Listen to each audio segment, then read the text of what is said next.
Pada zaman dahulu, hidup seorang pemuda bernama Jaka Tarub di sebuah desa di daerah Jawa Tengah. Ia tinggal bersama ibunya yang biasa dipanggil Bomila. Ayahnya sudah lama meninggal. Sehari-hari, Jaka Tarub berburu dan Bomila bertani padi di sawah. Suatu pagi, di tengah tidurnya yang lelap, Jaka Tarub bermimpi misterius.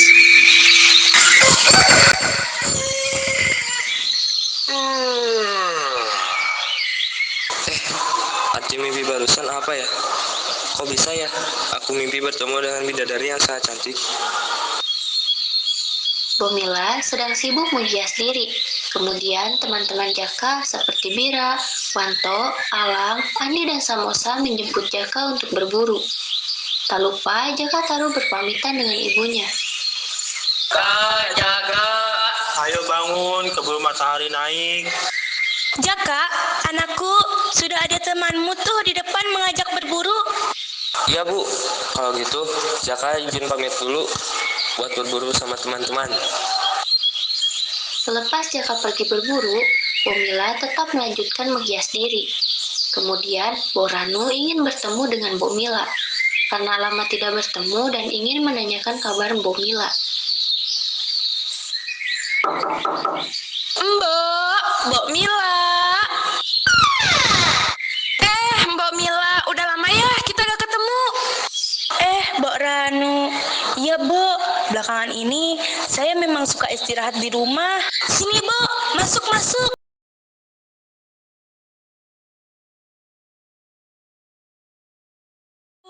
Pantesan ya, wajahnya makin wow gitu. Kalau dilihat-lihat, umur Jaka sudah dewasa ya. Apakah kepikiran untuk menikah?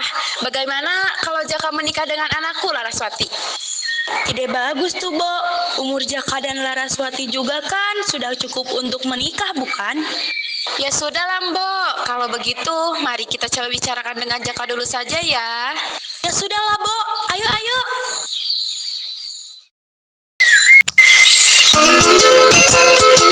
Di tengah-tengah perjalanan berburu, Jaka menceritakan mimpinya pada teman-temannya. Kalian tahu gak? Semalam aku mimpi menikah dengan bidadari yang sangat cantik. Yakin cuma mimpi? Apa itu cuma hayalanmu saja? Iya ya, mana mungkin sih ada bidadari di dunia ini yang mau sama kamu. Udahlah, itu mah pasti hanya angan-anganmu saja. Ya tuh. Enggak, aku yakin pasti sama mimpiku. Mana mungkin aku halu. Oh, sudah, ayo kita pergi aja.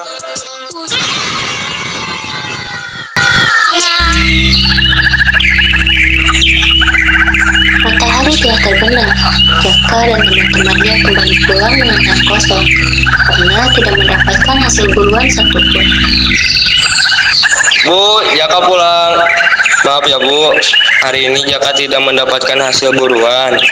Gak apa-apa, Nak. Kamu kan bisa cari lagi di lain waktu. Jaka, sini dulu deh. Ibu mau ngobrol serius sama kamu. Serius amat Bu, ada apa sih? Gini, Nak. Ibu kepikiran buat ngejodohin kamu sama anak desa sebelah. Anaknya baik, rajin juga. Hah? Dijodohin? Aduh Bu, Jaka masih belum siap buat nikah. Jaka masih mau hidup bebas sama teman-teman. Iya, Ibu paham. Tapi umur kamu juga kan udah cukup. Ibu cuma pengen gendong cucu aja. Aduh, masalahnya Jaka belum kenal sama dia Bu. Masa langsung nikah sama orang asing? Jaka gak yakin. Ya makanya kenalan dulu.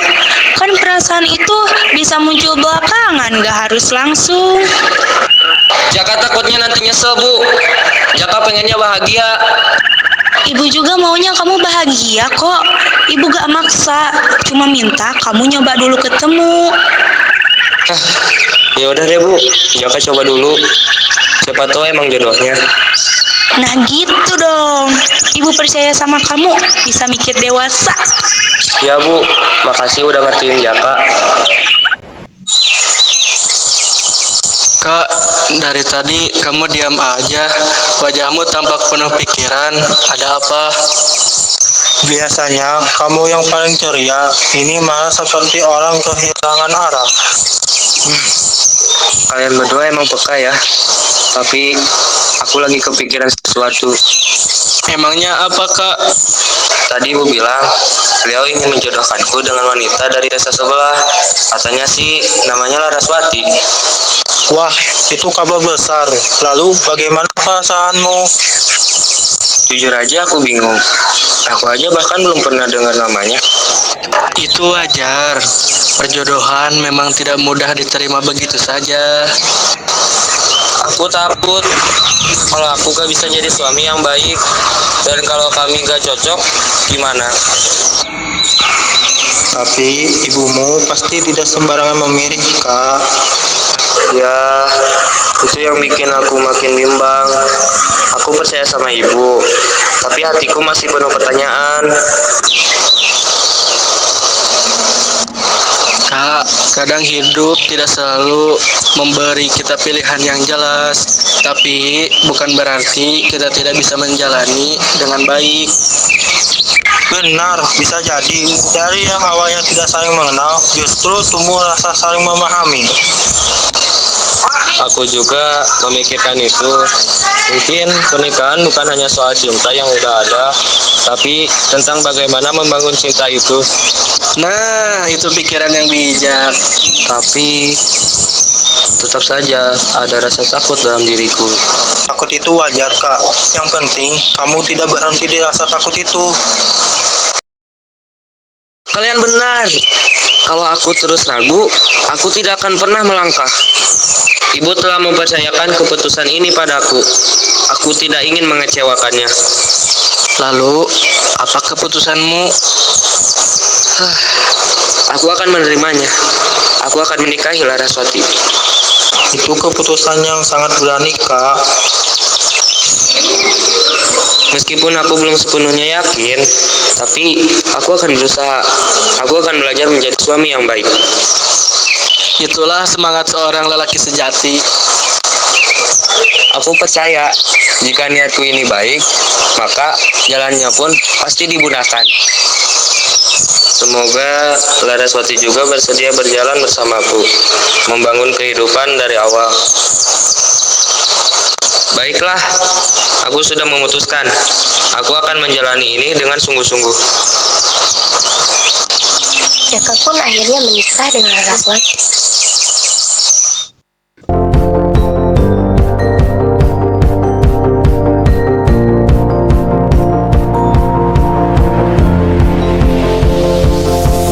It's a beautiful night. We're looking for something dumb to do. Hey baby, I think I wanna marry you. Is it the look in your eyes, or is it this dancing juice? Who cares, baby? I think I wanna marry you. Well, I know this little chapel on the boulevard we can go. No one will know. It's on, girl. Don't say no, no, no, no, no. Just say yeah, yeah, yeah, yeah, yeah. And we'll go, go, go, go, go. If you're ready, like I'm ready. 'Cause it's a beautiful night. We're looking for something dumb to do. Hey baby, I think I wanna marry you. Seminggu kemudian, Jaka menikah dengan Laraswati dan hidup bahagia. Keseharian Jaka tetap berburu, dan Laraswati membantu Bu Mila di rumah. Suatu pagi, Jaka kembali berburu dengan teman-temannya.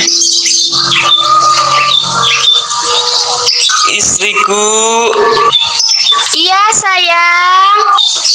aku pergi berburu dulu ya. Iya, Mas. Sama siapa? Seperti biasa, dengan samosa dan yang lain. Mas, tunggu deh sebentar. Tapi aku punya perasaan buruk denganmu. Kamu yakin hanya pergi berburu? Iya, istriku sayang. Kalau gitu aku harus bergegas dulu ya, sebelum matahari semakin naik. Baiklah, hati-hati ya.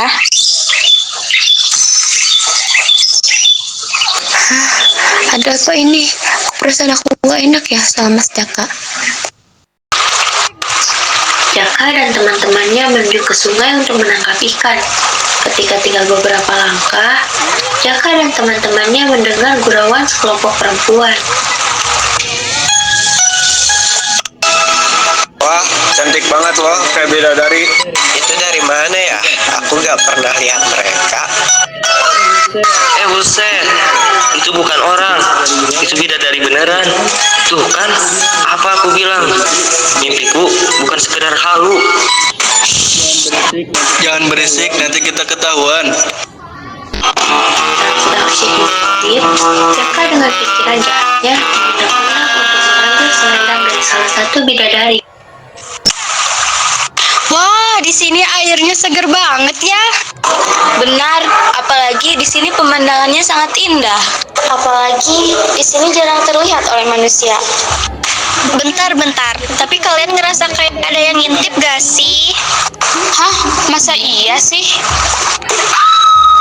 Lihat, di belakang ada yang ngintip kita dari tadi. Dasar mata keranjang, laki-laki tidak tahu diri. Aduh, gimana ini? Tempat ini udah gak aman buat kita mandi. Iya ya, kayaknya dari tadi ada yang liatin kita. Iya gak sih? Soalnya mereka langsung kabur gitu. Ya udah, kita pergi aja dari sini. Kita kembali ke kayangan. Lagian matahari juga udah mulai tenggelam. Saat sedang mencari selendang untuk kembali ke kayangan, Nawangwulan tidak menemukan di mana selendangnya berada. Ih, gawat! Selendang aku nggak ada. Gimana ini? Cari dulu yang benar, pasti ketemu. Kamu nggak lihat dari tadi aku cari-cari selendang? Kamu pikir aku santai aja, hah? Hei, ayo kita kembali, waktu kita sudah tidak banyak lagi. Aduh, gimana ini? Bantu cari dong, jangan diam aja. Apa sih Nawang? Dari tadi ngegas mulu. Ya udah, kita tinggalin aja dia, biar dia urus dirinya sendiri. Oke, fine. Tinggalin aku. Dasar kalian semua egois.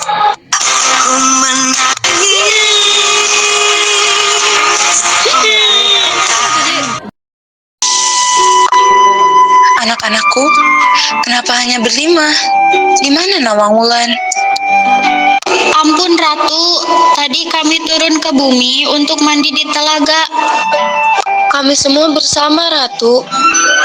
Tapi setelah selesai, Nawangwulan tidak ikut kembali. Apa yang terjadi padanya? Sepertinya selendangnya hilang, Ratu. Kami sudah mencari ke seluruh tepi telaga, tapi tidak ditemukan selendangnya. Kalian meninggalkannya begitu saja? Kami kira dia hanya tertinggal sebentar dan akan menyusul.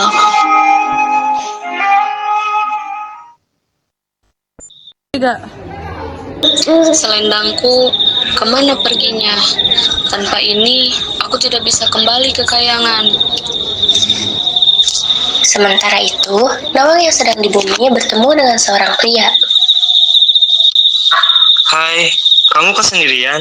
Kenapa kamu menangis? Aku gak bisa kembali ke kayangan karena selendang aku hilang. Saudariku tadi ninggalin aku karena aku marah-marah. Oh, selendangmu hilang ya? Mending kamu ikut ke rumahku aja untuk ganti baju dan beristirahat sebentar karena hari sudah mulai malam. Benar juga kata kamu, di sini aku kedinginan. Jaka membawa Nawangwulan ke rumah ibunya dengan mengendap-endap masuk ke kamarnya. Saat itu, Laraswati, Mbok Mila, Mbok Ranu sedang pergi bersama. Kamu pilih sendiri saja bajunya, ada di dalam lemari tuh. Aku tinggal ke depan dulu ya. Iya, makasih ya.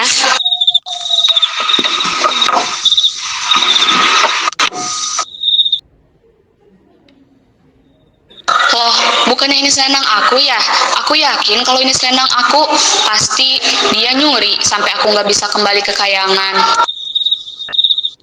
Namun, ketika Nawangwulan keluar dan membuka pintu, Laraswati ikut masuk ke kamar. Hei, siapa kamu? Kok bisa masuk ke kamarku? Kamu sendiri siapa? Udah jelek, sosokan banget jadi orang. Idih, secantik banget kamu. Hah? Aku ini istrinya Jaka Tarub, wanita paling cantik di desa ini. Kamu ngapain di kamar ini? Main masuk aja, dasar lancang. Aduh, ada apa ini ribut-ribut? Terus ini siapa Laras?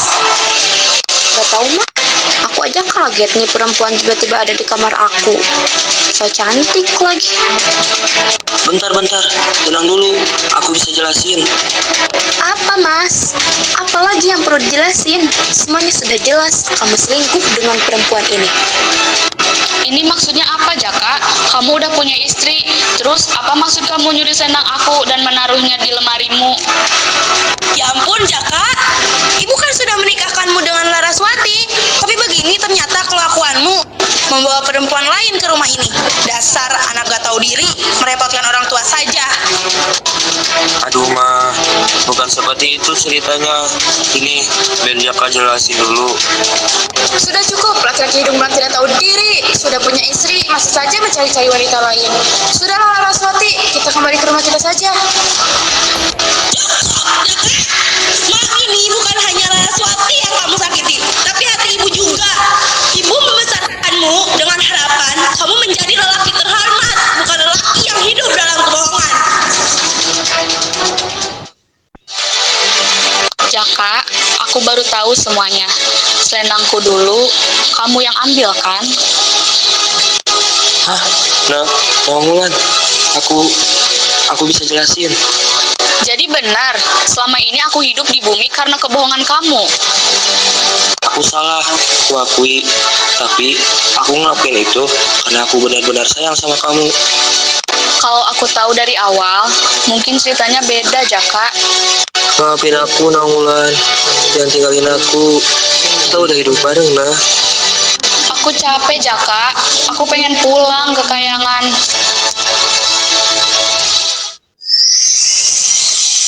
Nawangwulan, Ratu, aku ingin kembali. Aku ingin jadi bidadari lagi. tidak bisa. Kenapa, Ratu? Aku kan bidadari Kayangan. Dulu ya, tapi sekarang tidak lagi Nawang. Kamu sudah hidup sebagai manusia sepenuhnya. Maksud Ratu, aku nggak bisa balik selamanya.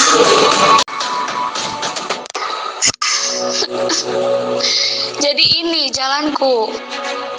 Wulan, aku janji bakal jaga kamu. Aku bakal tanggung jawab. Aku udah nggak bisa balik ke Kayangan, tapi aku juga nggak bisa tetap di sini setelah aku dibohongi. Setiap pilihan memang memiliki konsekuensi. Jalanilah hidupmu dengan ikhlas, Nawangwulan. Aku minta maaf, Wulan. Aku gak mau kehilangan kamu. Aku akan tetap di sini, Jaka. Tapi ingat, kejujuran itu segalanya.